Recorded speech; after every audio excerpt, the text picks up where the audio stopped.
믿음은 바라는 것들의 실상이요 보이지 않는 것들의 증거니 믿음으로 모든 세계가 하나님의 말씀으로 지어진 줄을 우리가 아나니 보이는 것은 나타나는 것으로 말미암아 된 것이 아니니라.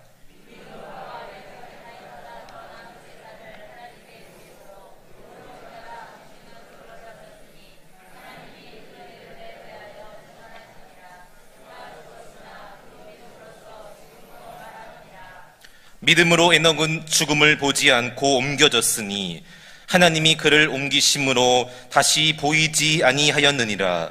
그는 옮겨지기 전에 하나님을 기쁘시게 하는 자라 하는 증거를 받았느니라. 믿음이 없이는 하나님을 기쁘시게 하지 못하나니 하나님께 나아가는 자는 반드시 그가 계신 것과 또한 그가 자기를 찾는 자들에게 상 주시는 이심을 믿어야 할지니라. 아멘. 우리 먼저 믿음으로 찬양 한번 했으면 좋겠습니다. 나의 힘이 되신 여호와여, 우리 한번 찬양하겠습니다.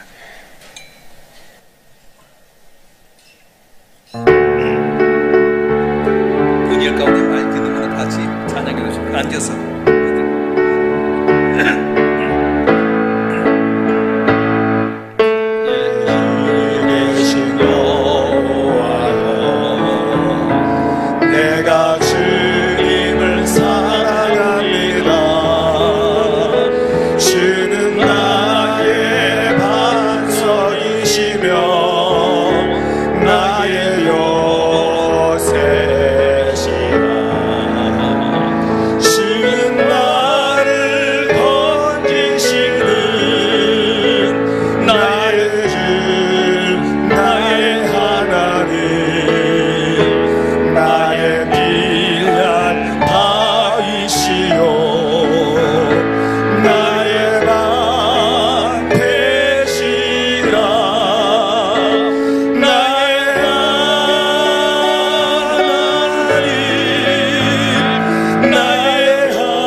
내게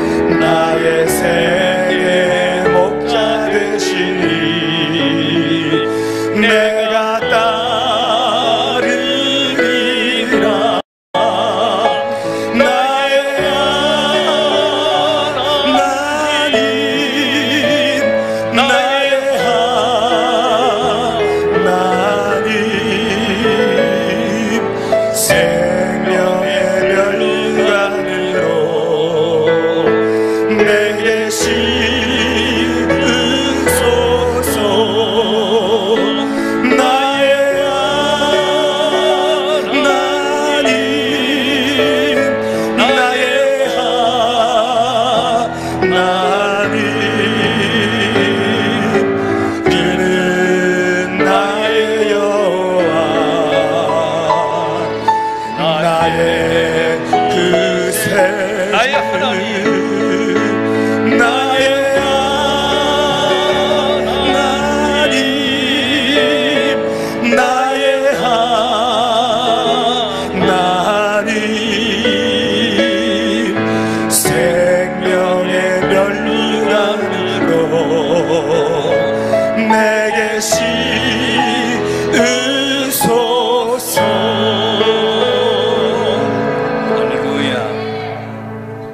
하나님이 여러분 길이고 진리고 생명이고 인도하신 걸 믿습니까? 오늘도 40,000년 만족해 할 줄 믿습니다. 미국은 세계 최고의 나라입니다. 사람들 마음속에 그 최고의 나라를 가고 싶어하는 마음들이 다 있습니다. 저도 목회를 하는 가운데 처음으로 이 목회하면서 미국을 갔어요. 제가 이제 미국을 가게 된 배경 중에 하나는 쉐마라고 하는 그걸 공부하러 미국을 갔는데 미국이 너무 좋았어요. 다 누군지 미국 가고 싶어 할 겁니다. 왜냐하면 미국은 지난 350년 동안 세계 최고의 길을 걸어왔습니다. 1600년대에는 102명의 청교도들이 미국을 향해서 가게 됩니다. 그리고 인디언들과 싸워서 그 땅을 차지하게 됩니다. 1700년도는 가장 강대했던 영국 해가 지지 않는 나라로 가는 영국에서 독립전쟁을 해서 쟁취해서 미국을 이렇게 독립하게 됩니다. 또 1800년대에 들어가면 미국을 남북으로 가르려고 하는 어떤 남북 분리 운동을, 남북 전쟁을 통해서 잠잠케 하고 미국의 합중국이 이루어졌습니다. 1차 세계전, 2차 세계전을 통해서 세계 가장 강력한 나라, 세계 질서를 잡는 경찰 국가가 바로 미국이 되었습니다. 그리고 우리가 잘 알다시피 1950년 6.25 전쟁부터 시작해서 베트남 전쟁, 걸프 전쟁, 아프간 전쟁, 이라크 전쟁을 통해서 미국이 가장 강력한 나라인 걸 보여주었어요. 지금도 막강한 나라지만 지금은 옛날처럼 영적인 면이나 정신적 면에서 상하고 병들어가고 있지만 아직도 미국은 세계 최강대국의 나라입니다. 그러다 보니까 한국 사람이 참 미국 가길 좋아해요. 젊은 사람뿐만 아니라 영어를 하나도 모르는 사람들도 미국 가길 원합니다. 그래서 이 할머니들이 다 할아버지 할머니들이 이제 단체로 시골에서 미국을 갔어요. 할아버지 할머니 디즈니랜드를 찾아가서 캘리포니아 가면 꼭 디즈니랜드를 찾아갑니다. 여러분도 미국 가면 여행할 때 꼭 디즈니랜드를 가요. 근데 여러분 디즈니랜드가 좀 잘 됩니까? 할머니들만 한번 디즈니랜드 안 되잖아요. 그 할아버지가 하다가 디질련 그랬더래요. 또 여러분 이렇게 가보면은 어디를 가냐면 그랜드 캐년을 가게 됩니다. 근데 이제 이 충청도 할아버지가 그랜드 캐년을 갔는데 가이드에게 이거 뭐냐고 할 때 그랜드 캐년이라는데 발음이 됩니까? 더군다나 이분이 귀가 좀 먹었는데 그래서 그 어디 갔다 오셨어요? 그년도 캐년이요? 어떤 사람 미국에 이제 입국하게 될 때 이렇게 미국에 딱 도착하면 질문을 받아요. 마약이 있느냐? 너는 혹시 미국 돈을 많이 갖고 있느냐? 넌 전염병을 갖고 있느냐? 근데 이분이 아무것도 모르고 오 예스 예스 오 예스 그래갖고 결국은 잡혀서 호통났다는 거예요. 자, 그렇다면 왜 이렇게 미국을 가려고 하는 겁니까? 미국의 정신이 무엇입니까? 오늘날 이렇게 미국 세계 최고의 강대국을 만든 비결이 무엇입니까? 그들이 쓰는 돈을 보면 알아요. 돈은 하루도 그들을 떠나지 않습니다. 항상 돈을 사용하게 되는데 그 돈 안에 보면 In God we trust 이렇게 되어 있어요. 우리는 하나님을 믿는다. 우리는 하나님을 믿는다. 돈을 쓸 때마다 In God we trust. 우리는 하나님 앞에서 신뢰한다. 그래서 그는 불가능한 세계를 바라보면서 하나님 우리 함께하면 할 수 있다는 믿음으로 전진해서 미국의 102명이 건너갔던 나라가 오늘 또 세계적인 나라가 되고 말았습니다. 사랑하는 성도 여러분, 오늘 신앙생활은 뭡니까? 하나님이 원하신 올바른 믿음을 갖는 것입니다. 예수님께서 사람 평가할 때 뭘 보셨냐? 그분이 얼마나 많은 돈을 가졌고 권력을 가졌고 또 얼마나 많은 스펙을 쌓은 이걸 보지 않았어요. 지금 뭘 봤냐? 믿음을 봤어요. 아무리 돈이 많고 권력이 있어도 믿음 없으면 꽝으로 봤습니다. 그런데 초라하고 보잘것없고 미약해도 믿음이 있으면 그걸 큰 자로 보았습니다. 우리가 이제 능력 있는 말씀을 들었을지라도 그 말씀에 대해서 믿음으로 화답하지 아니하면 내 삶 속에 변화가 일어나지 않아요.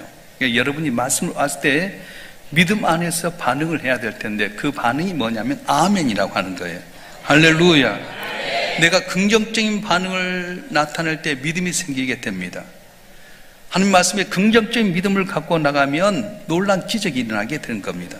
그래서 히브리서 11장을 읽어보게 되면 믿음이 얼마나 중요한지 알게 되는데 세상에 뿐만 아니라 천국에서까지 영원한 보배가 바로 믿음이라고 합니다. 한번 읽어볼까요? 베드로후서 1장 1절 말씀 한번 읽어보겠습니다. 시작. 예수의 종이며 사도인 시몬 베드로는 우리 하나님과 구주 예수 그리스도의 의를 힘입어 동일하게 보배로운 믿음을 우리 함께 받은 자에게 편지하노니. 아멘. 보배로운 믿음을 가졌으니, 그렇게 이야기했어요. 내가 믿음을 가지면 보배로운 존재가 된다는 거예요. 보배가 믿음이기 때문에 내가 믿음을 가지면 보배로운 존재가 된다는 겁니다. 사람의 눈으로 볼 때는 별 볼일 없고 아무것도 아닌 사람일지라도 믿음을 가졌으면 그가 보배로운 존재가 될 수 있습니다. 여러분 가운데 내가 돈 없다고, 못 배웠다고, 집안이 흙수저라고 낙심하지 마세요. 예수를 나의 구주로 믿고 그에 대한 믿음을 가지면 여러분 한 분 한 분이 주님 앞에 볼 때는 존귀한 존재인 줄 믿으시길 바랍니다.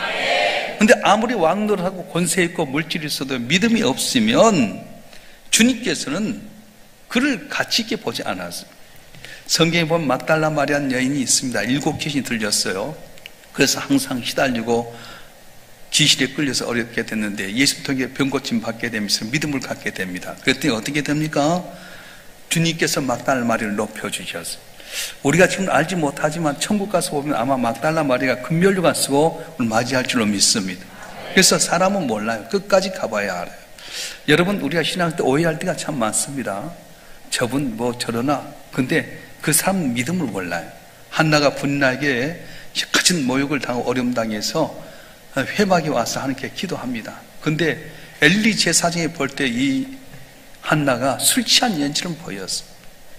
그래서 여인아, 너 어떻게 술 먹고 하나님 앞에서 이렇게 술주정하느냐? 아닙니다. 나는 마음이 상한 여자입니다. 나는 마음이 아픈 여자입니다. 나는 아들이 없어서 고통스럽습니다. 아들 얻길 원합니다. 그래, 평강이 가라. 하나님의 은혜가 이 말이라. 사랑하는 성도 여러분, 엘리 제사장이 영적으로 어두워졌지만은, 눈이 어두웠지만은 그가 평안히 가라 했을 때 믿음으로 받아들였던 여인. 아무리 남편이 사랑하고 애썼음에도 불구하고 자녀가 없었는데 그 말씀을 아멘으로 받았더니 술 취한 여인처럼 보였던 이 여인에게 사무엘의 복이 임하게 되었습니다. 오늘 교회 나와서요, 돈 없다고 힘 없다고 눈물 흘린다고 쉽게 보지 말아요. 마음이 상해서 주 앞에 애통하는 자 주님께서 기억하시고 복을 줄 줄 믿습니다. 엘리 제사장이 영적 눈이 어두웠지만 평안히 가랄 때 아멘으로 받는 이 한나에게 기적이 일어났어요. 오늘도 마찬가지입니다. 주의 종을 통해 말씀 주실 때 여러분 아멘으로 받으면 될 줄로 믿습니다. 할렐루야. 그러니까 하나님 뭘 보고 평가하냐? 믿음 보고 평가하신다는 거예요. 우리 믿음을 크게 보십니다. 나이, 힘, 배경. 믿음이 크면 다 큰 자지만 믿음 없으면 이건 아무것도 아니라는 거예요. 다윗은 8 아들 가운데 막내였습니다. 서일로 보면 형들이 기라성 같은 형들이 있었어. 사무엘 볼 때, 형들을 볼 때, 아, 이들이 왕위로 생각할 가 정도로 아주 뛰어난 사람이었습니다. 그런데 한 그들 믿음 없음을 보고 그들 다 내쫓았어요. 8째 막내 아들, 제일 보잘것 없고 미약했지만 믿음이 있으니까 바로 장자의 계보에 다윗을 올려놓았어요. 8째지만 서열이 끝이지만은 믿음을 가졌던 이 다윗을 하나님은 높이 보셨던 것입니다. 믿음이 얼마나 중요한지 모릅니다. 하나님이 우리 믿음 보시고 믿음만큼 복을 내려 주십니다. 모든 것이 다 믿음 안에서 해결될 수 있는데 우리의 문제는 믿음이 너무 적다는 거예요. 어떤 분은 교인을 여러 가지로 분류했는데 교인 가운데 달구지 교인이 있답니다. 달구지 교인은 항상 누가 끌어줘야만 가는 거예요. 자기 혼자 스스로 가지 못해요. 가자면 가고요, 아니라면 가만 멈춰버린 거예요. 그 다음에 하늘에 나는 영 같은 교인이 있답니다. 항상 높이 올라가만 가려고 합니다. 그런데 문제는 뭐냐면 딱 붙잡혀 있어서 올라가지 못하는 거예요. 위태로운 신앙생활을 합니다. 연줄 끊어지면 끝나는 인생을 사는 교인이 있어요. 또 고양이 같은 교인이 있답니다. 이뻐한다고 머리 긁으면 엥 하고 있다가도요, 좀만 기면 핥히는 교인이 있어요. 여러분, 교인도 별별시 다 있습니다. 럭비곡 같은 교인이 있어요. 어디로 튈지 모릅니다. 교회 나오긴 나오지만 자기 생각이 가득 차가지고요, 어디로 튈지 모르는 교인이 있어요. 또 하나는 크리스마스 트리의 불처럼 들어왔다 나갔다 들어왔다 나갔다, 기분 좋으면 나오고 기분 안 좋으면 안 나오고, 기분 좋으면 봉사하고 기분 나쁘면 돌아지고, 크리스마스 트리 같은, 트리 불 같은 교인이 있다 합니다. 그런데 반석 같은 교인이 있어요. 흔들리지 않습니다. 비바람이 몰아쳐도 그대로 꾸준히 서서 인내하는 교인이 있어요. 저는 우리 성도들 한 분 한 분이 반석 같은 교인이 되었으면 참 좋겠습니다. 할렐루야. 그래서 주님께 숱하게 말씀하고 기도하고 기적을 주셨는데 제자를 꾸중할 때 뭘 꾸중합니까? 돈 없는 것 때문에, 헌신하지 않는 것, 그것 아니었어요. 믿음 없는 것 때문에 주님은 꾸중하셨어요. 우리 한번 읽어볼까요? 마태복음 6장 30절부터 31절까지 말씀 한번 읽어보겠습니다. 시작. 오늘 있다가 내일 아궁에 던진 들풀도 하나님이 이렇게 입히시거든 하물며 너희일까 보냐. 믿음이 작은 자들아. 그럼 염려하여 이르기를 무엇을 먹을까 무엇을 마실까 무엇을 입을까 하지 말라. 아멘. 하나님께서 축복해 주시고 눈동자같이 지으셨다 했음에도 불구하고 머리털까지 다 새 신발 됐다고 하는데도 불구하고 믿지 못하는 거예요. 항상 걱정, 의심이 있는 거예요. 여러분도 지금 그렇지 않습니까? 내가 너와 함께 하리라. 세상 끝날까지 내가 너와 동행하고 내가 도와주라 했음에도 불구하고 우리는 항상 두려워하는 거예요. 그래서 우리는 찬송 가운데 무슨 찬송하는 겁니까? 반드시 내가 너를 축복하리라. 반드시 내가 너를 들었으리라. 천지는 편해도 나의 역성은 영원히 편치 않으리라.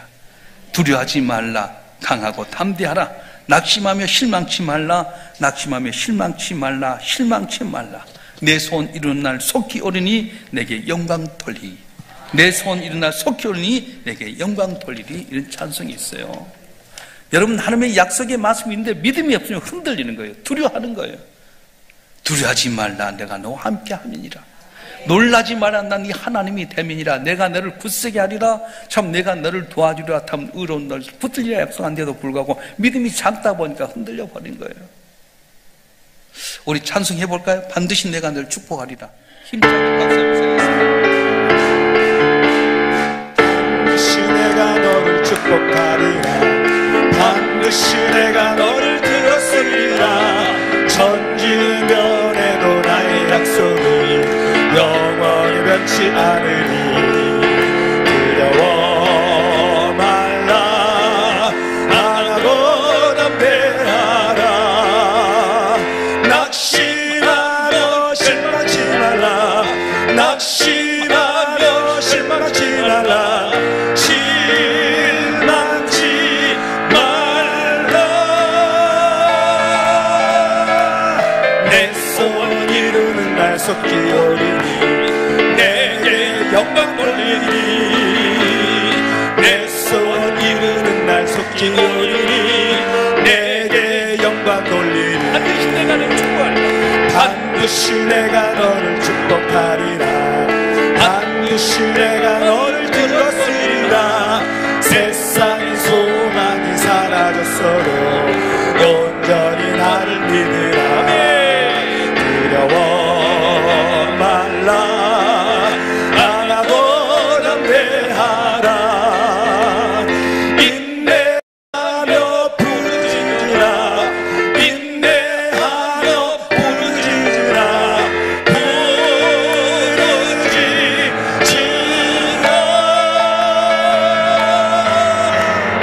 영광의 그날이 속히 오리니 내게 찬양하리라.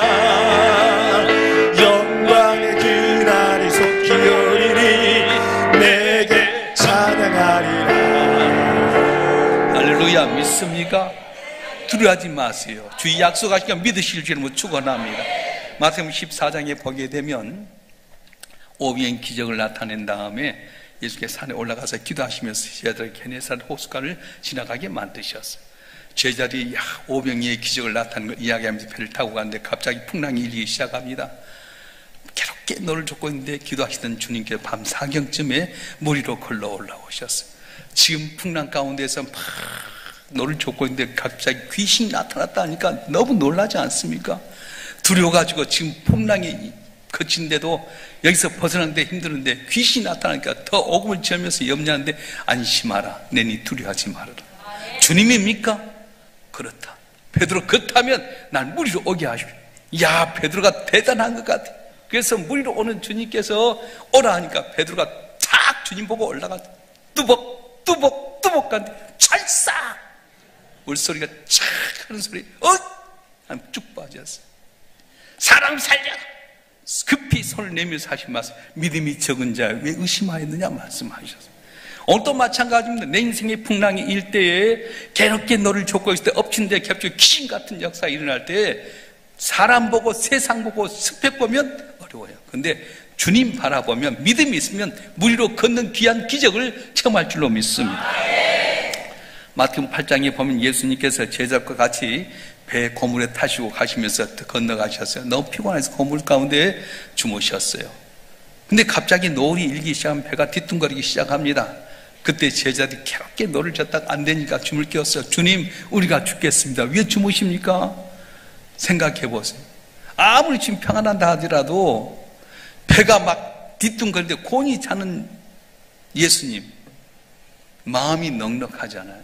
마음이 넉넉하면 자는 거예요. 애들도 아무리 옆에서 난리 나도요, 엄마 품에서 폰히 자는 것처럼 우리 주님은 하나님한테 믿음 갖고 있으니까 풍랑이는 거기서 고물에 곤히 자고 있었어요. 주님, 우리가 죽겠나이다. 우리를 도와주소서. 그때 주님 뭐라고 말씀합니까? 어찌하여 무서워하냐, 믿음이 작은 자들아, 이렇게 이야기했어요. 환란이 일어나고 풍파가 일어났을 때 두려움 갖는 그 자체가 바로 믿음이 작은 자로 이야기합니다. 아무리 환란 풍파가 일어난다 할지라도 우리 인생은 하나님 손에 달려 있어. 하나님이 허락하지 아니하면 풍랑 가운데서 살 수 있는 거예요.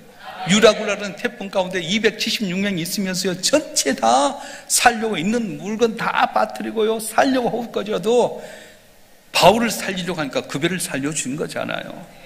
여러분 한 분 한 분 바울과 같은 믿음의 사람이 되면 여러분 때문에 여러분 가정이 살아날 줄 믿습니다. 풍랑이 인다고 염려하지 마세요. 내가 살라고 내가 노력해서 사는 것 아닙니다. 인간의 생사보고 늦겠냐? 하나님께 있다고 말씀하셨어요. 할렐루야. 우리가 역대하 20장에 보게 되면 모압과 암몬의 군사가 여호사밧을 공격해 옵니다. 그때 그 많은 군사를 대적할 일이 없어서 하나님께 기도하는 겁니다. 찬양들 앞에 끌고 나가면서 하나님이 영광을 받으시고 은혜를 베푸시겠더니 그들이 혼비백산 도망가는데 하나님께 어떻게 하시냐? 사흘 동안이나 가서 그들을 물건을 다 가져올 정도로 놀라운 복을 내려주셨어요. 여러분, 환란이 복이 될 수 있습니다.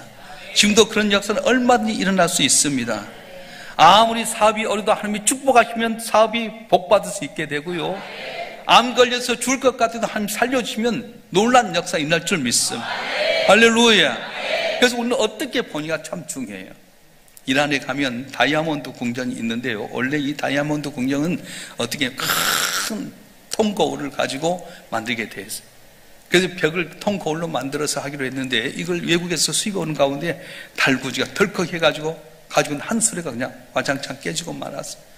공기 기한은 다 다가오는데 외국에서 다시 수입하려니 시간이 많이 걸리게 되고, 그래서 이 설계자가 고민하다가 그 깨진 것만큼 깨뜨렸어요. 그리고는 조각난 것을 옆에 딱 붙였어요. 근데요, 조각난 것을 갖다 붙였더니 아침에 태양이 떠올 때 반짝반짝반짝 붙인 각도가 틀리니까 빛이 나서 그것을 다이아몬드 궁전이라고 불렀다는 거예요. 그렇습니다. 내가 원하는 것 깨졌을 때 낙심하지 마세요. 내가 원하는 길 안 됐다고 염려하지 마세요. 긍정적인 눈으로 바라보면 이것이 바로 믿음 안에서 승리하는 복된 길인 줄 믿습니다. 할렐루야. 그래서 여러분 길이 막혀질 때 끝이라고 생각지 마라. 다른 길이 있는 거예요. 사도 바울이 복음을 전하러 아시아로 가려고 할 때마다 육신의 가시가 더 나기 시작합니다. 방해물이 있었습니다. 왜 나는 복음 전하기 위해서 아시아로 가는 길이 막혀집니까? 낙심하고 절망한 것이 아니라 하나님께 기도하는 거예요. 하나님 무슨 뜻이 있습니까? 근데 환상 가운데 손짓하는 사람이 있어. 마게도냐 사람이 손짓하는 보면서 방향을 틀었어요. 여러분 우리 성지순례 갔을 때 봤잖아요. 딱 터키하고 유럽하고 바로 간단한, 지금 다리가 낮아서 그것이 뭐 떨어졌지만 다리가 낮아버렸어요. 내 길이 막혀졌을 때 그건 끝난 것이 아닙니다. 방향을 틀어라. 네가 알지 못한 크고 은밀한 것을 내게 보이라는 하나님의 약속이 있는 줄로 믿습니다. 할렐루야. 그래서 우리는 어떤 시각을 보느냐? 믿음의 시각을 갖고 보는 거예요. 알코올 중독자인 아버지의 두 아들이 있었습니다. 술만 먹으면 집에 패고요, 집안이 난리가 납니다. 근데 술을 안 먹으면 정말 좋은 아버지. 그런 가운데 두 아들이 자라는데 한 아들은 알코올 중독을 해결한 유명한 의사가 되고 한 아들은 알코올 중독자가 돼서 범죄다 교도에 갇혀졌어요. 어떻게 알코올 중독자 아들에게 이렇게 두 가지 현상이 일어났나? 기자가 찾아서 물었습니다. 당신은 어찌해서 이렇게 알코올 중독자를 해결하는 의사가 되었습니까? 그랬더니 하는 말이 우리 아버지 때문입니다. 우리 아버님 참 좋으신 분인데 술만 들어가면 인사불성돼서 가정을 어렵게 해서 우리 아버지 같은 사람을 고쳐야 되겠다. 그래서 그분이 알코올 중독자를 고치는데 의사가 돼서 그 분야에 유명한 저명한 사람이 되었어요. 감옥에 있는 동생이 가서요. 당신은 어떻게 해서 이렇게 감옥에 갇히게 됐냐? 알코올 중독자가 됐냐? 아버지 때문입니다. 왜? 보고 배운 것이 맨날 술 먹고 패는 건데 우리 아버지 그래 나도 분명히 아버지처럼 술 먹고 그러다가 이렇게 왔습니다 하는 거예요. 똑같은 환경 가운데 똑같은 조건 가운데 어떻게 보느냐 뭘 보느냐에 따라 전혀 달라진다는 거예요. 할렐루야. 마태복음 17장에 보게 되면 간질병 걸린 아들을 예수님의 제자들이 데리고 왔습니다. 기도해도 고침받지 못합니다. 그런데 주님께 감난산에서 기도하다가 돌아오셔서 수근수근 하던 그들에게 뭐냐 했더니 내가 당신의 제자들이 내 아들을 데리고 왔는데 고치지 못하더이다. 할 수 있으면 고쳐주십시오. 할 수 있는 무슨 말이냐 미안 능치 못함이 없다. 그러고는 그의 간질병을 고쳐주었어요. 제자가 부끄럽잖아요. 조용히 있을 때 선생님 어째서 고치지 못했습니까? 그때 주님께서 하신 말씀이 믿음이 적은 용건이라 그렇게 이야기했습니다. 믿음이 있으면 오늘 또 내 작은 신음에도 응답하신 하나님께서 내 기도에 응답할 줄 믿습니다. 아무리 크게 소리 질러도 믿음 없으면 호공에 내치는 소리에 불과하지만 작은 석삼이도 믿음이 있으면 귀신이 물러가고 병마가 물러나고 길이 열려지는 은혜가 있어질 줄 믿습니다. 할렐루야. 믿음만 크면 아무 문제가 없습니다. 믿음만 있으면 지금 고난이 축복일 수 있습니다. 할렐루야. 그래서 오늘 믿음에 두 가지 큰 성격이 있는데 하나는 주관적인 성격과 객관적인 성격이 있어요. 히브리서 11장 1절부터 2절까지는 주관적인 성격을 이야기하는데 한번 읽어볼까요? 히브리서 11장 1절과 2절 말씀 시작. 믿음은 바라는 것들의 실상이요 보이지 않는 것들의 증거니 선지들이 이로써 증거를 얻었느니라. 아멘.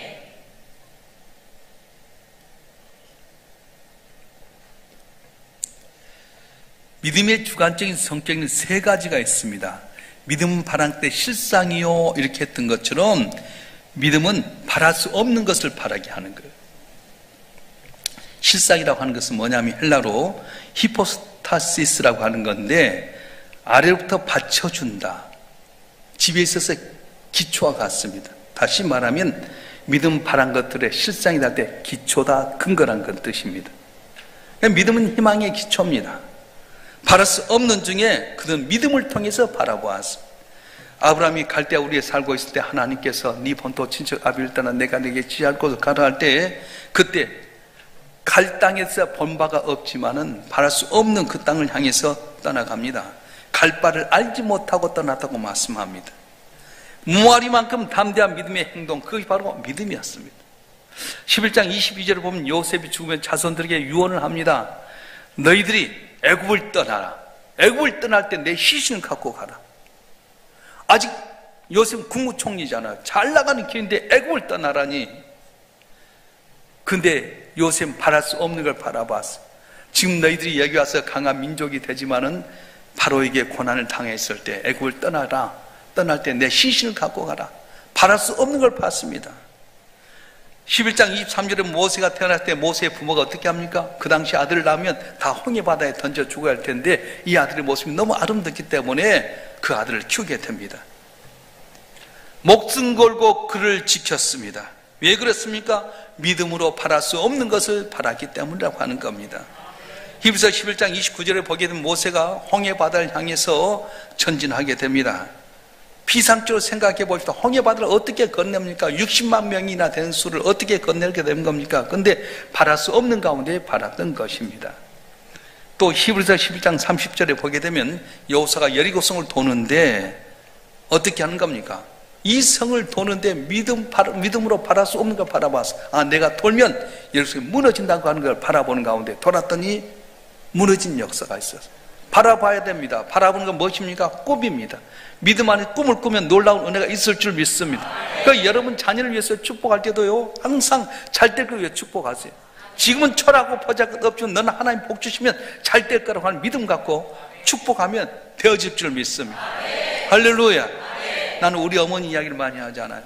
나는 참 좋은 중학교 후배가 없는 공부를 잘해서 마지막 시험 쳐서 가는 학교를 들어갔어요. 중학교, 고등학교 명문을 나왔어요. 근데 길이 안 열려진 거예요. 하다못해 농대를, 이 국립대학 농대를 갔는데 0.7대 1하게 해서 딱 갔는데 내가 가니까 14대 1이야. 이리 가도 안 되고 저리 가도 안 되고 환장할 거예요. 약 갖고 먹어서 죽으려고 자살도 했는데요. 오직하면 그렇게 했어요. 교회 다니는데. 근데 우리 어머니가 나한테 아들아, 염려하지 말아라. 나는 크게 쓰임 주의 종이 될 거다. 아이고, 난 주의 종이 아니라 5급 공무원 돼도 좋겠다. 그 당시 5급이 가불이 있었잖아요. 지금 9급 공무원 돼도 좋겠다. 근데 아니라는 거예요. 네 죄 때문에, 네 아버지 죄 때문이다. 네 아버지가 교회생활 잘할 때는 맨날 하트 치고 술 먹고 그러니까 네 아버지가 회개하면 네 길 열려진다.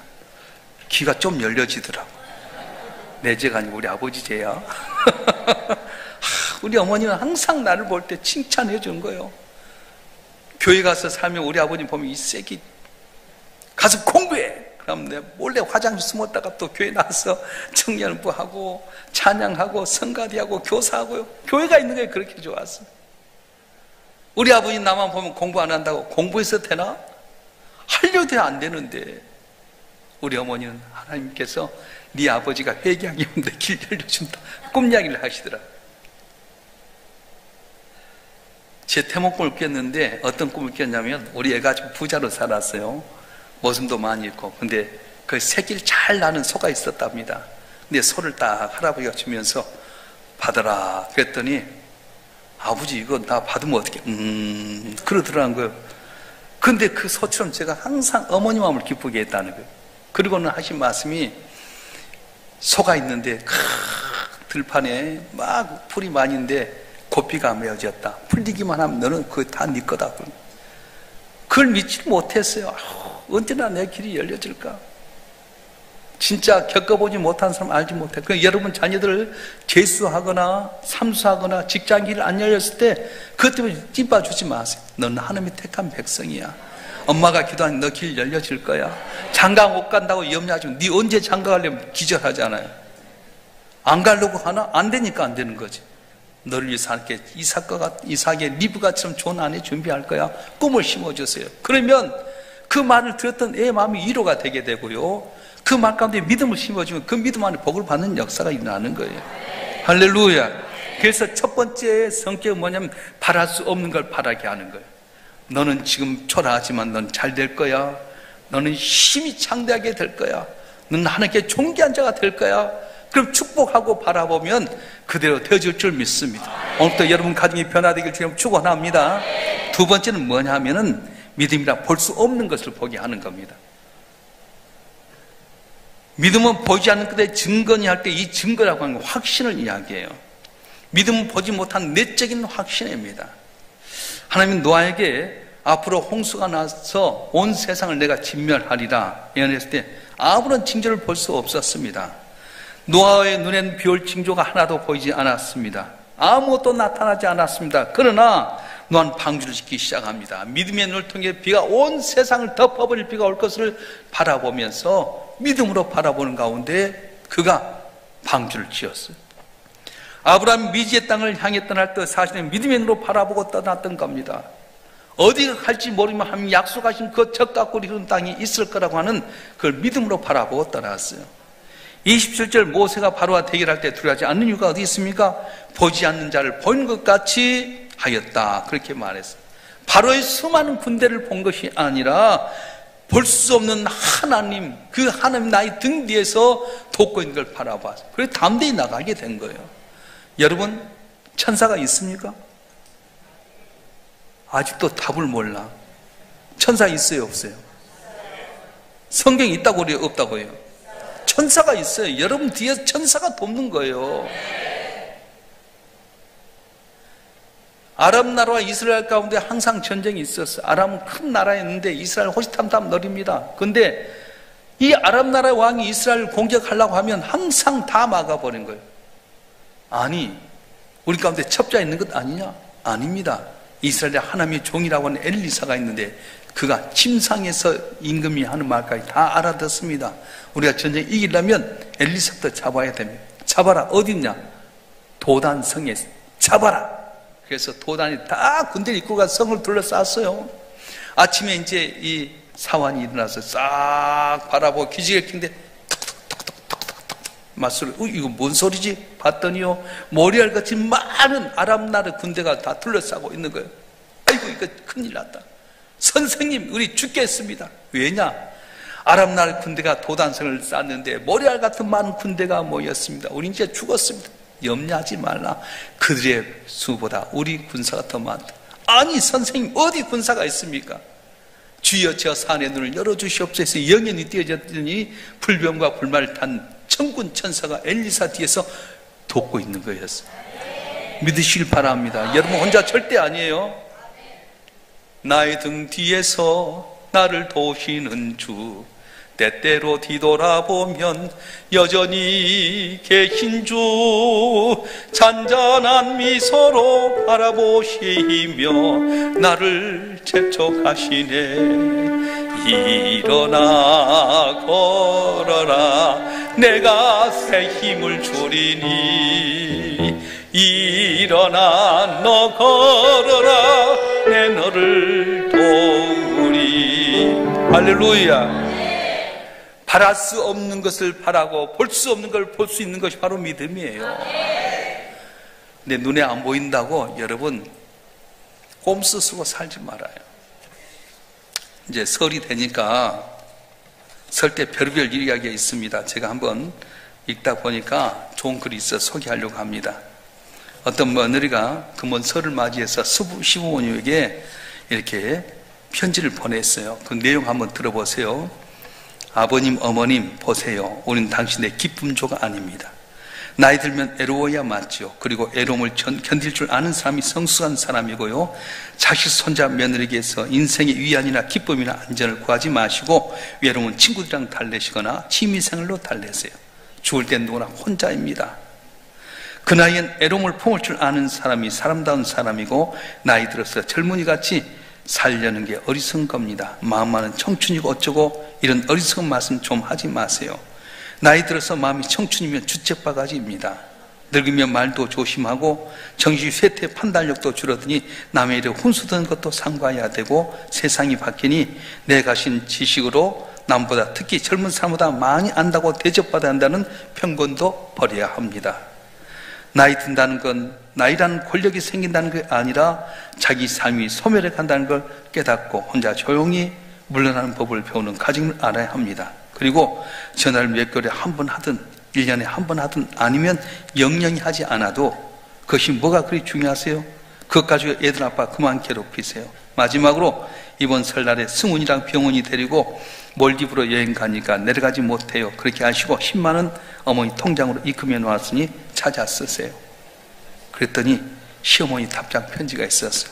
고맙다 며느라, 형편도 어려운데 이렇게 큰 돈 10만 원씩이나 보내주고 이번 설에 내려오면 3판거 90억하고 요 앞에 있는 도로 난다고 토지 보상받은 거 60억하고 합해서 3남에게 나눠주려고 했더니 바쁘면 할 수 없이 뭐 어쩌겠냐. 둘째하고 막내딸에게 반반씩 나눠주려고 한다. 내가 살면 얼마나 더 살겠니? 여행이나 잘 다녀와라. 그때 며느리가 답장을 이렇게 했어요.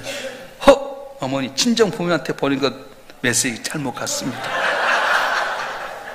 친정에는 몰디브 간다 하고 연휴 내내 시댁에 있으려고 했거든요. 헤헤헤.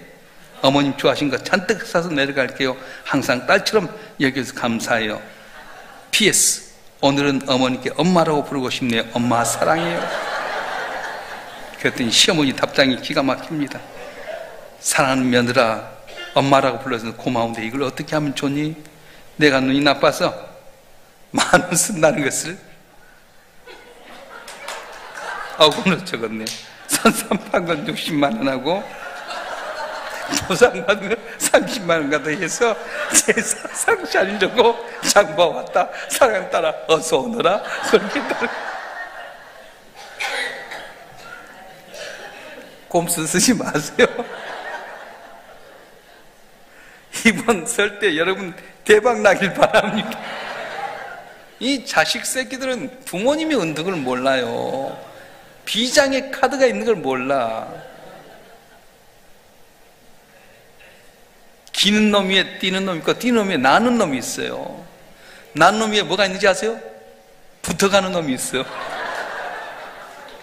우리 신앙생활 때 꼼수 쓰지 말아요. 하나님은 놀라우신 하나님이에요. 언제 10월에 노 부부가 있었어요. 그 부부가 하나밖에 아들을 애써서 농사짓는데 바쁜 가운데서 서울에 있는 대학에 보냈어요. 그리고 이제 대학에 보는데 전화가 오늘 안 오는 거예요. 며칠간 전화해도 안 오니까 걱정이잖아요. 하나밖에 없는 아들인데.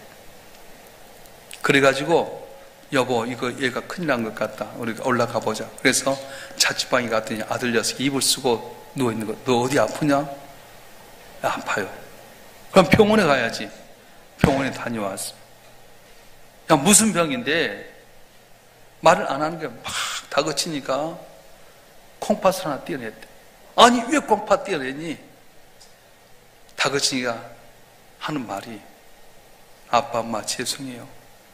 내 사랑하는 애인이 있는데 명품백 사주려는데 돈이 없어서 콩팥 띄었어요.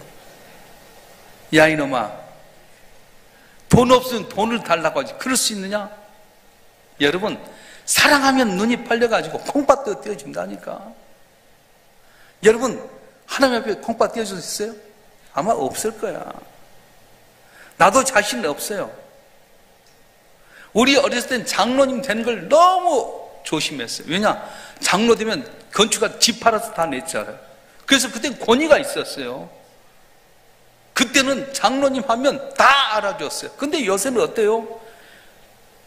다 감추고 다 하지를 못해. 꼼수 쓸 때가 너무 많아요.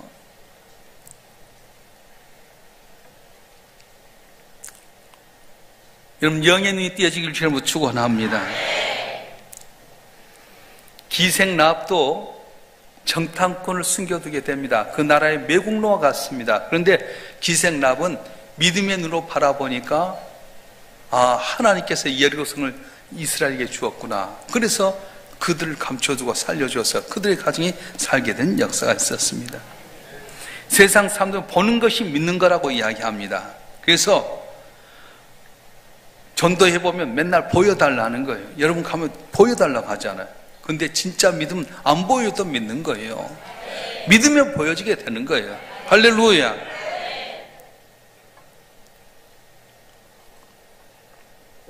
잘 아는 이야기인데, 구두회사에서 아프리카에 시장 조사를 보냈습니다. 2명의 사람을 보냈는데 보고가 전혀 달랐어요. 우리가 가서 보니까 아프리카 사람 신발을 신지 않습니다. 신발의 필요성이 없습니다. 그는 맨발의 청춘입니다. 가면 우리는 백발백중 실패합니다. 한 사람 그렇게 생각하지 아닙니다. 그들이 몰라서 그러지. 교육하고요, 신발의 중요성을 알게 되면 신발을 신을 겁니다. 아프리카 시장은 우리가 완전히 점령해서 대박난 곳입니다. 뭘 선택했겠어요? 지금은 신발 안 신고 맨발로 다니는 인생이지만 몰라서 그러지. 신발이 좋은 걸 알려주고 계몽하고 그러면 성공하셨다. 그래서 다 가서 신발을 공짜로 주었어요. 처음 신발 주니까 좀 걸구적스러운데 신다 보니까 너무 편하잖아요. 한 1년간 신을 신고 나면 맨발로 쓰라니까 발이 따끔따끔 아파갖고 그때부터 신발을 샀더란 거예요. 뭘 보는 겁니까? 믿음의 눈으로 바라보라는 거예요. 할렐루야. 똑같은 상황 가운데 어떻게 해석하느냐에 따라서 미래의 축복의 지평이 달라지게 된 겁니다. 긍정적이고 적극적인 신앙 가진 사람만 기적을 창조하며 살 수 있는 복된 삶이 될 수 있습니다. 요한복음 11장에 보면 나사로가 죽었을 때 마리아와 마르다가 울면서 주님 여기 계시면 오라버니 안 죽었을 거라고. 염려하지 말아라. 네가 믿으면 하나님의 영광을 보리라. 믿으면 하나님의 영광을 보리라. 오늘 또 나사로는 죽어서 도저히 가능성 없는 것일지라도 믿으면 살아날 줄 믿습니다. 건강이 회복될 줄 믿습니다. 사업이 잘 될 줄 믿습니다. 자녀가 행복할 줄 믿습니다. 할렐루야. 바울은 우리가 믿음으로 행하고 보는 것으로 하지 아니한다고 말씀했어요. 고린도후서 5장 7절 말씀 한번 읽어볼까요? 고린도후서 5장 7절 말씀 시작. 우리가 믿음으로 행하고 보는 것으로 행하지 아니함이로다. 아멘. 뭘로 행하고? 믿음으로 행하고. 뭘로 안 한다? 보이는 것을 안 한다는 거예요. 믿음의 눈을 통해 보는 건 좋지만 육신의 눈으로 보려고 하지 마십시오.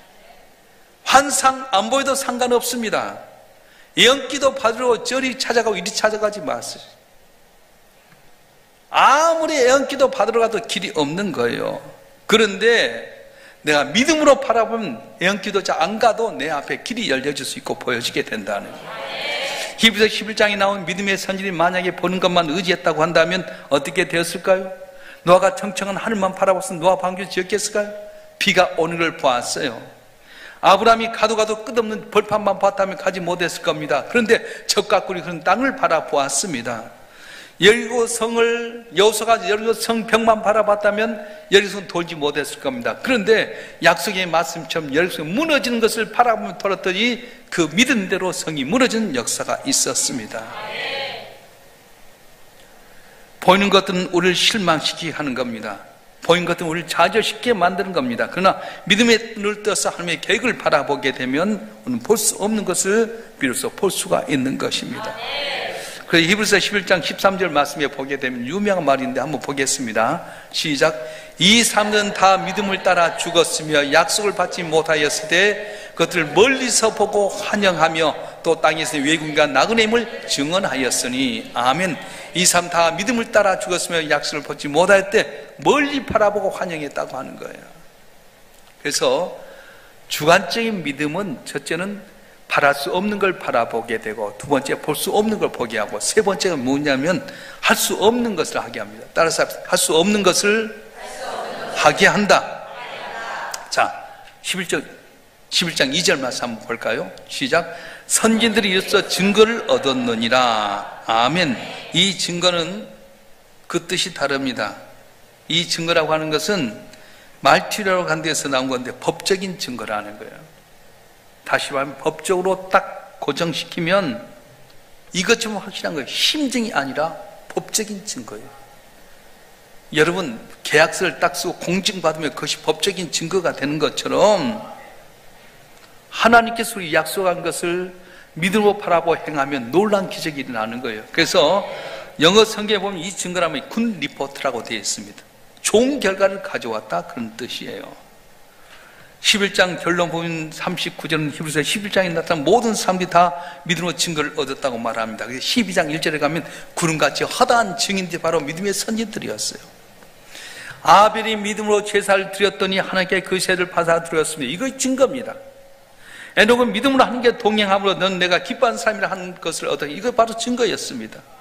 노아는 믿음으로 방주를 지었더니 그 홍수 시판에서 구원받았습니다. 이거 바로 증거입니다. 아브라함 믿음으로 갈 바를 알지 못했지만 갔더니 마침내 약속의 땅에 들어갔다. 이것이 아브라함이 받은 증거예요. 요셉은 믿음으로 유언을 했습니다. 그래도 후손들이 가나안 땅을 가게 될 때에 그들이 요셉의 시체를 들고 나갔어. 이것이 바로 증거입니다. 모세의 부모는 믿음으로 자기 자식을 길렀습니다. 그랬더니 그 아들이 장차 이스라엘 백성을 애굽에 출애굽시키는 위대한 주인공이 되는 증거를 받았던 것입니다. 그리고 많은 것이 있어요. 믿음은 할 수 없는 걸 바라게 합니다. 이번 저와 여러분 한 분 한 분이 믿음을 키우시길 주님으로 축원합니다. 바랄 수 없는 거 바라십시오. 볼 수 없는 거 보도록 하십시오. 할 수 없는 거 하도록 하십시오. 그럴 때 하나님께 놀라운 기적을 주실 줄로 믿습니다. 할렐루야. 오늘은 예배 갈 생각하지 마세요. 앞으로 한 2시간 더 해야 될 테니까. 딱 허리띠 풀고 딱 등 기트 받치. 할 수 없는 걸 하는 거예요. 제가 한번 소개했습니다만 독일의 신학대학에서 신학교에서 신학생 훈련하는데 우리도 신학대 설교식제라고 하는 게 있어요. 신학대원 가게 되면 2학년 때하고 3학년 때 같이 설교에 대해서 배우게 됩니다. 설교 실제를 하게 되면 설교를 이제 배운 걸 해보는데 이 신학생들도 설교를 이제 실제 시간이 돼서 순서가 돌아오면 자기의 설교를 하게 되면 교수가 평가를 하게 되는데 좀 뚱뚱하고 미륵 곰통이 같은 바로 신학생이 있어요. 자기 순서 갔는데 교수님 제가 배가 아파 다음에 하면 안 될까요? 그렇게 하라고. 그래서 다음에 교수님 제가 집안에 문제가 있어 어제 설교 좀 못해서 한 번만 더 미치시죠. 그렇게 해. 또 했더니 교수님 제가 갑자기 막 머지가 어두워서 준비는 했는데 못할 것 같아. 너 이러다가 안 된다. 그러다가 마지막 순간에 왔어.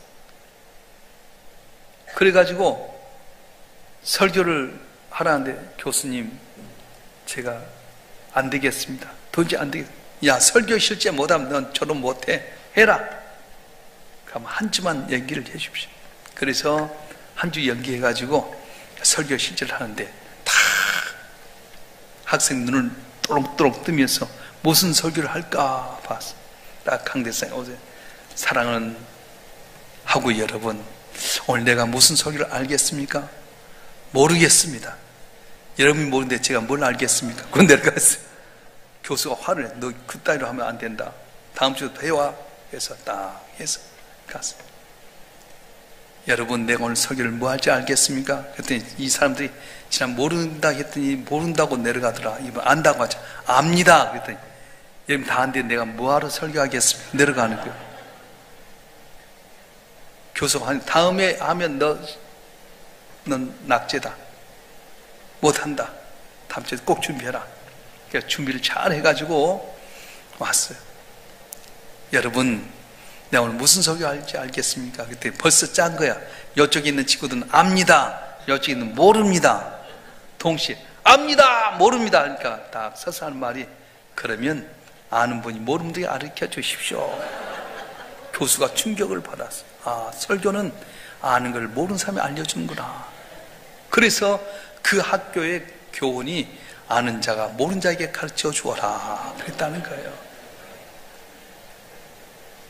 중요한 내용입니다. 여러분이 주님을 만났을 때 그 감격, 기쁨, 그 말씀대로 살 때 복받았던 거 가르쳐야 돼요. 권사가 뭡니까? 권면하는 거잖아요. 우리 권사님들은 자기가 갈등과 권면해야 돼요. 믿음이 연약한지를 찾아가서 권면하고 올바로 신앙생활을 하도록 해야 돼요. 본이 돼야 되지 않습니까? 장로님, 안수부장, 권사님 세운 이유가 뭐예요? 이름만 멀쩡하게 아니에요. 여러분들이 먼저 배웠고 체험했던 것 갖고 신앙이 연약한지를 올바로 세워야 되는 거예요. 그래서 분위기가 있습니다. 좋은 분위기 속에 교회는 계속 승승장구합니다. 그런데 맨날 싸우고 끄집어내린 교회는 가면 망하게 되는 거예요. 우리 교회는 내가 봤을 때 참 좋은 교회인 줄 믿습니다. 장도 온유하고 겸손하고요. 또 우리 권사님도 안수집사님도 참 제가 마음에 들겠어요. 여러분 정말 마음에 든 사람이 어디 있겠어. 근데도 항상 덮어주고 기도해주고. 오늘 부흥회니까 제가 이야기는 오늘 강철훈 안수집사님 기도 잘했는데 기도를 이렇게 했으면 좋겠어요. 목사님으로 하여금 목회를 잘 감당할 수 있게끔 사모님도 지켜주고 자녀도 지켜주고 형통케 하셔서 목양 1년에만 전념할 수 있도록 은혜를 주시옵소서. 이렇게 기도해야 돼요. 맨날 목사님 축복하고 사모님 축복하고 애들 잘 되게 하라고 끝나면 뭐해. 그 이유는 뭐냐면 목사님 목양 1년 할 수 있게끔 사모님과 자녀 축복하시고 평안케 하셔서 우리가 좋은 걸 먹이도록 인도해 주시옵소서. 부목사님 장로님 이야기할 때 기도할 때도 그래요. 장로님이나 앞장선 우리 교육자들이 목사님을 잘 보필할 수 있게 지혜를 주시고 능력을 다하여 주셔서 목사님과 더불어 교회가 풍쾌해 주시옵소서. 그렇게 기도하면 좋지 않겠어요?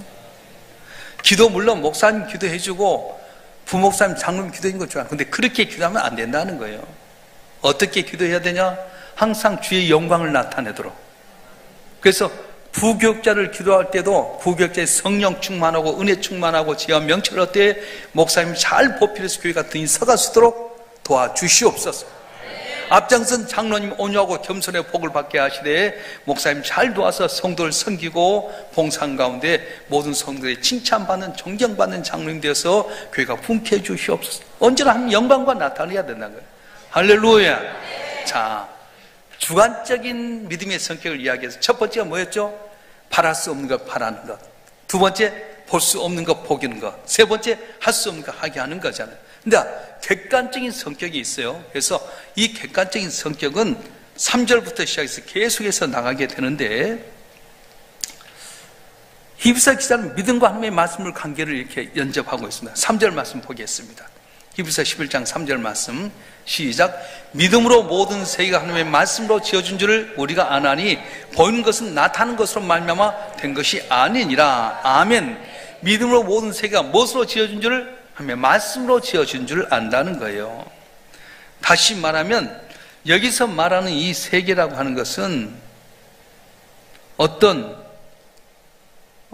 세상을 말하는 코스모스도 아니고 사이를 말하는 오이쿠메네도 아닙니다. 여기서 말하는 세계라는 아이오니아라는 말의 복수 형태로 말미암아서 정확히 보면 세대들, 온 세상의 역사를 이끌어가는 그런 세대들을 이야기하는 거예요. 말씀으로 천지를 창조하신 하나님이 동시에 이 세상을 다 붙들고 계십니다. 말씀을 믿는 것이 바로 하나님을 신뢰하는 거예요. 그래서 여기서 말하는 말씀이 로고스가 아니라 우리 삶 가운데 직접 연결한 레마로 쓰여졌는데 삶 속에 이루어진 말씀이에요. 자, 히브리서 11장 3절에 보게 보면 6가지 원칙이 있는데, 첫째는 하나님의 말씀하십니다. 두 번째 듣습니다. 세 번째 믿습니다. 네 번째 확신합니다. 다섯 번째 행동합니다. 그리고 여섯 번째 증거를 나타내는 거예요. 자, 따라서 하나님의 말씀합니다. 듣습니다. 믿습니다. 확신합니다. 행동합니다. 증거를 받습니다. 그래요. 말씀이 있을 때 우리가 들어야 됩니다. 그리고 믿어야 되고 확신하고 행동하면 증거를 주게끔 되어 있어요. 하나님께서 노아에게 뭐라고 말씀하셨죠? 네가 방주를 지어라. 들었어요? 믿고 확신하고 행동해서 방주를 지었습니다. 그랬더니 어떻게 됩니까? 홍수 가운데 이 방주 안에 들어간 사람 사라졌어요. 아브라함을 한번 보십시다. 내가 내게 지할 땅으로 가라. 그래 듣습니다. 믿습니다. 확신하고 행동했더니 어떻게 합니까? 약속의 땅 가나안 땅을 증거로 주었어요. 홍해 앞에서 있는 모세에게 뭐라고 말씀합니까? 믿음으로 나아가라 말씀하셨어요. 말씀한 것 듣고 믿고 확신하고 그리고 행동해서 나갔더니 홍해가 갈라진 증거를 주었습니다. 여기서 함락을 한번 생각해 봅시다. 여기서 돌아라. 하루에 한 바퀴 돌고 여섯째 날 한 바퀴 돌고 일곱 바퀴를 돌아라. 그럼 내가 무너뜨리게 하리라. 그래서 들었어요. 말씀이 있으면 듣고 나서 믿었습니다. 그리고 확신하고 행동해서 하루에 한 바퀴씩 여섯째 날 돌고 일곱째 날 일곱 바퀴 돌았더니 성벽이 무너지는 증거를 주었어요. 할렐루야. 이렇게 하나님의 말씀하시고 들으시고 믿고 확신하고 행동하고 증거를 받는 한 가지 더는 하나님께 영광이 되게 한다는 거예요. 할렐루야. 이 6가지 원칙 가운데 가장 중요한 것이 뭐냐면 하나님의 말씀이라고 하는 겁니다.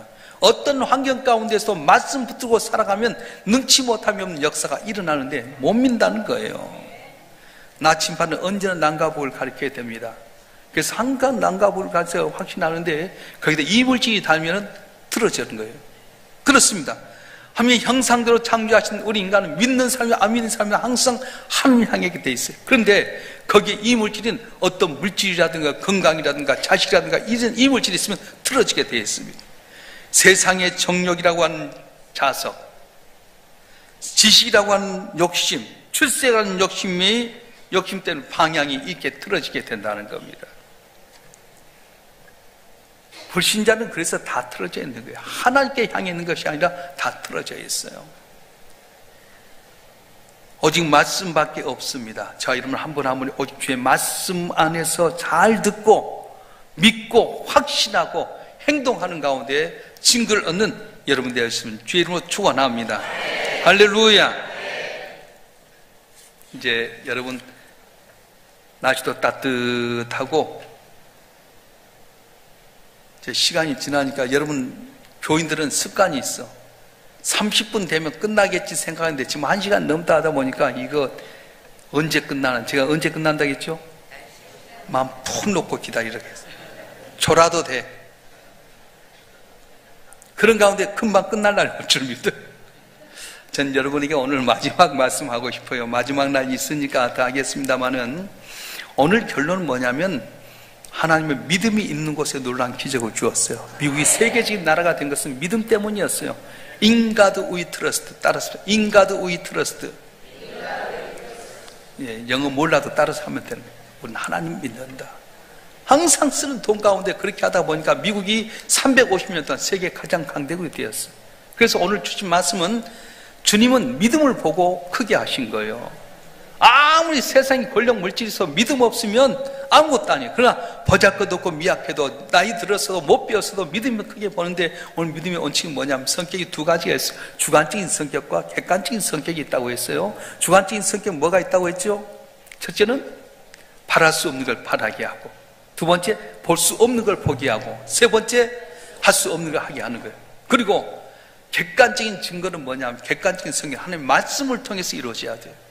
여태까지 내 주관적으로 신앙생활을 했어도 가장 중요한 한 말씀입니다. 말씀대로 살아야지 사는 거지, 자기 경험, 자기 생각, 자기 지식 갖고 살면 실패할 수밖에 없어요.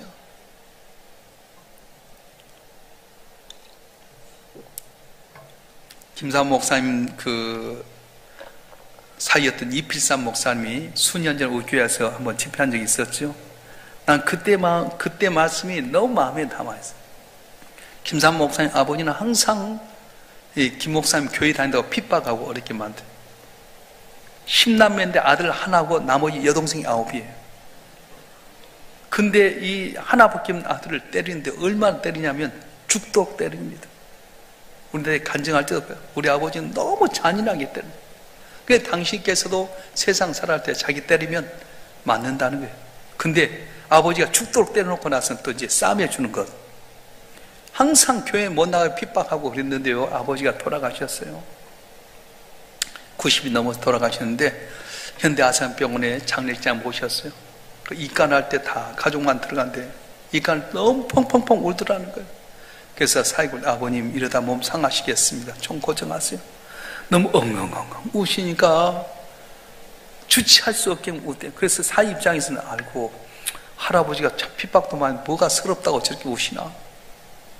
그래서 이제 입간 예배를 들고 나서 목사님 인사 말씀할 때, 여러분 우리 아버님 내게 인생의 최고의 스승이었습니다. 깜짝 놀랐다. 아니 아버지가 뭐 최고의 스승이야?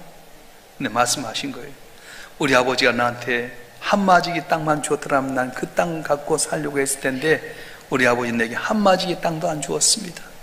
우리 아버님 나한테 칭찬 한마디 해줬으면 아버지 칭찬 받을 노력했을 텐데 우리 아버지가 나한테 칭찬 한마디도 안 했습니다.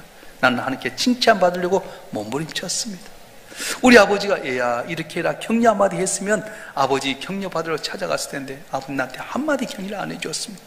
난 하나님의 격려 받으려고 하나님의 음성 들려고 무릎 꿇었더니 오늘날 내가 이렇게 복 받았습니다. 우리 아버님은 내가 성공한 데 있어 최고의 스승이었습니다. 그렇게 고백했어요.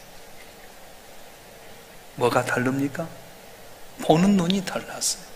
믿음의 눈으로 바라보니까 핍박하고 어렵게 했던 아버지가 내 성공의 밑거름이 됐다고 하는 거예요.